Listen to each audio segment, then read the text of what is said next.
जब वो फॉर्म 47 पे गलत काम कर रहा था उस वक्त जहनी मरीज नहीं था। जब उसने कहा कि मुझसे गलती हुई है, उसने एतराफ़ किया, तो वो एक जहनी मरीज बन गया। तो ये कौम या भेड़ बकरियाँ नहीं, ये कौम इतनी बेवकूफ़ है।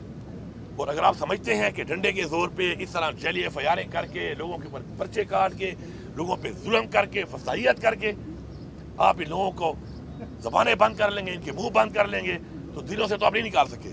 आपने क्या किया पंजाब में? आपने बहुत ज़्यादा सख्ती की, लोग नहीं निकल सके, न जलसा हुआ, न जलूस हुआ, न कॉर्नर मीटिंग हुई। रिजल्ट क्या आया? लोगों ने खुद जाके उम्मीदवार का निशान ढूंढ कर मोहर इमरान खान को लगाई, आपने निशान ले लिया, आपने पार्टी खत्म कर दी, बल्ले का निशान आपने ले लिया, उम्मीदवारों के कज़ाद रिजेक्ट कर दिए। फिर भी क्या हुआ?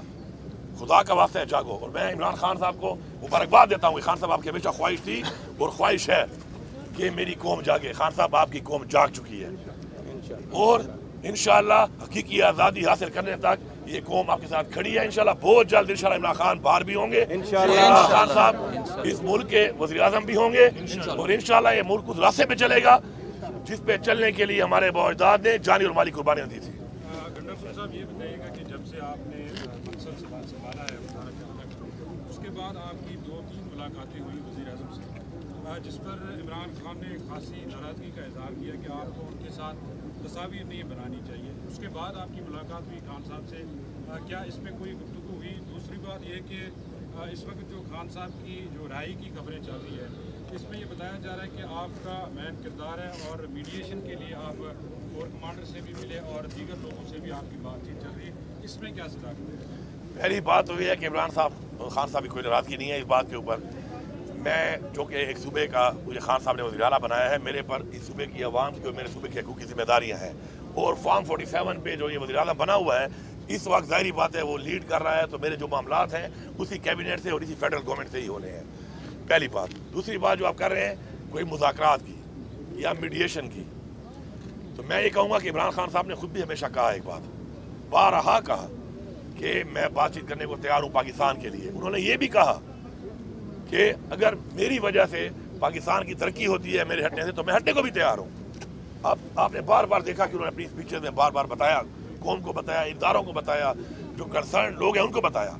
लेकिन अफसोसनाक बात यह है कि यहाँ पर जब प्लान बन जाते हैं, लंदन प्लान बन गया, कभी कोई प्लान बन गया, कभी कोई प्लान बन गया, उन प्लान के ऊपर जब मुल्क चलेगा और कुछ फर्द वाहिद, इदारे नहीं, कुछ फर्द वाहिद जब अपनी ज़ात के लिए अपनी डील के मुताबिक मुल्क को चलाएंगे तो उसका ऐसा ही अंजाम होता है। बाकी इमरान खान की जो रिहाई की बात है, हम उसके लिए पूरी कोशिश कर भी रहे हैं, हम करेंगे भी सही। हमारी टीमें लगी हुई हैं, सारे जैली केसेज हैं, एक्सपोज हो रहा है ये निज़ाम और इंशाअल्लाह अल्लाह अल हक इनको मजीद एक्सपोज करेगा, इतना एक्सपोज करेगा कि ये मुंह दिखाने के नहीं रहेंगे। इसलिए मैं इनसे रिक्वेस्ट करता हूँ कि बजाय आप मुंह दिखाने के नहीं रहे, खैर है अपनी गलती मानकर और मजीद इस मुल्क की आवाम को अंधेरों में ना धकेलें। बुशरा की सेहत के हवाले से भी बता दें कि आपकी वकला की टीम भी जारी हुए हैं, वो तो आपकी पार्टी के अपने लोग थे जिन्होंने आप लोगों के खिलाफ जो वो बयान दिए हैं अदालतों में, उन लोगों के लिए क्या मैसेज है? साने 9 मई के बाद आप अदालतों के ऊपर भी इल्ज़ाम तराशी करते रहे हैं और जो अहम तनसीबात थी उसके हवाले से आपके ऊपर भी इल्ज़ाम लगते रहे, लेकिन आपके अपने लोग आप लोगों के खिलाफ बयान दिए जिसकी वजह से आपके निकाम में वारंट की गिरफ्तारी जारी है, उनके लिए क्या मैसेज है? पहली बात तो ये है कि इन बयानात का आपको अच्छी तरह पता है कि बयानात किस बुनियादों पे आए हैं, किस टार्चर के तहत आए हैं और किस तरह आए हैं। दूसरी बात है जजेस ने जो लेटर लिखा है उसके बाद तो चीज़ जाहिर हो चुकी है, ओपन हो चुकी है कि उन्होंने खुद मान लिया कि जी हमने दबाव में आकर ये फैसले किए हैं। और ये फैसले किसके खिलाफ हुए? ये तहरीक इंसाफ के खिलाफ हुए, ये इमरान खान के खिलाफ हुए, ये हमारे वोटर सपोर्टर हमारी लीडरशिप के खिलाफ हुए। और जहाँ तक आप बात कर रहे हैं कि मेरा मुख्तलिफ थानों में नाम है, तो मैं ये कहूँगा कि एक टाइम में 8 डिस्ट्रिक्ट के अंदर 9 मई को मैं मौजूद हूँ। 1 घंटे के अंदर मैंने उन 8 जिलों में कार्रवाइयाँ की। अब मेरे पास एक ऐसा F-16 तैयारा था जो स्पीड F-16 की मार रहा था, उत्तर हेलीकॉप्टर की तरह रहा था। तो ये टेक्नोलॉजी पाकिस्तान में अगर मेरे पास है तो मेरे पे साबित कर लें। बाकी किसी एफआईआर में नामजद नहीं है, ये एक्सपोज हो चुके हैं, अब इनको समझ आ नहीं रही और ये समझ रहे हैं बेवकूफ़ों की तरह कि ये इस कौम को धोखा दे देंगे। मैं खान साहब की एक बात रिपीट करता हूँ, खान साहब ने कहा था नालायक भी हो और बेगैरत भी हो। इससे ज्यादा मैं कुछ नहीं कहूँगा।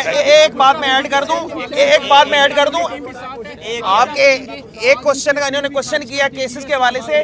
अली मीन साहब किसी एक केस में भी नामजद नहीं है और इनका बाद पॉलिटिकल कंसिडरेशंस में नाम डाला गया। रावलपिंडी डिवीजन में जितने केसेस हैं किसी एक केस में भी सीएम साहब नामजद नहीं है। जहाँ तक आप बात करें बुशरा बीबी की, देखिए कितनी घटिया हरकत है कि जिस तरीके से एक इज्जत के निकाह वाले केस में बुशरा बीबी के ऊपर उनको सजा दी गई। शर्म आनी चाहिए। बहैसियत एक कौम हम किसी के साथ बैठ के डिस्कस भी नहीं कर सकते कि हम इतने घटिया हो चुके हैं, हमारा निज़ाम इतना घटिया हो चुका है कि हम इस हद तक जा सकते हैं।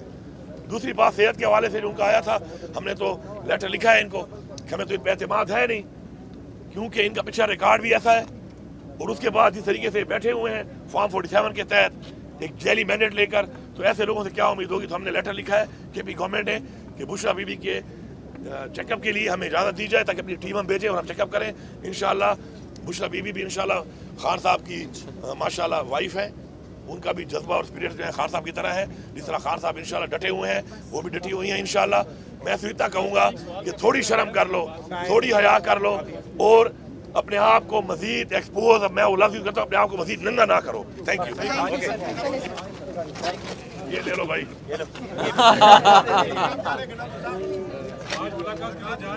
टाइम नहीं दे रहे मुलाकात का। मैं तो हर वक्त चाहता हूँ कि मुलाकात मेरी होती रहे। इंशाल्लाह कह रहे हैं शायद कल या परसों मुलाकात हो।